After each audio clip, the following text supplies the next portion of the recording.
काय ग, लग्न झालं तसं फोन नाही, काही नाही. शाळेमध्ये किती सोबत राहत होतो आपण. हो ना यार. हो ना, सगळ्या क्लासमध्ये आपण पहिला आणि दुसरा नंबर आपण दोघीच मिळवत होतो.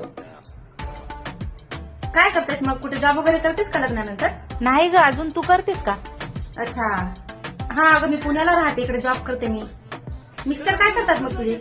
ते पण जॉब करतात ग. वा वा वा, ते पण जॉबला आहेत काय टी मध्ये? ठीक आहे, भेटू मग आपण. हा हा, ठीक आहे, भेटू आपण. हा गीता, काय करायली? काय नाही ग. बरं बरं, झाले का धुणं भांडी? हो झाले ग. बरं बरं. काय केली भाजी? मी का हिरव्या टमाट्याची भाजी केली ग, डाळ टाकून. तू झालं का धुणं? हा, धुणं राहिलं माझं, माझ्या सासूबाईचं लुगडं ग, नुसतं मळमळ करतात, आता गरम पाण्यात टाकून ठेवलंय, तेवढं राहिलं धुवायचं बघ. हो ना, कुठे आपलं बसतं आता फटकल मांडून. बायाच्या जातीला कामच येतं ग माय. हो बाई, आता भांडे घासा, पुन्हा संध्याकाळी स्वयंपाक करा, पुन्हा भांडे घासा. तू संध्याकाळीच भांडे घासून ठेवती का? हो ग, मी संध्याकाळीच घासून ठेवते. ते सकाळी तसेच भांडे ठेवले ना खरकटे, कामच उरकत नाही बघ. आता सकाळी का एक भांडे लागत नाही सांग बरं मला? चहाच्या कपापासून भांडे लागतात. हो ग. गेले का भाऊजी कामावर? चहाचं आलं ग, काही काम करत नाहीत आणि काय नाही.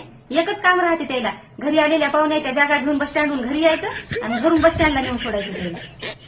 मला तर नुसता कदर आला ग माझ्या अशा जिंदगीचा. असं वाटायलंय कुठे बी लांब जंगलामध्ये निघून जाऊन घरी वापसच येऊ नये. मला बी तसंच वाटायले. काय ग, लग्न झालं तसं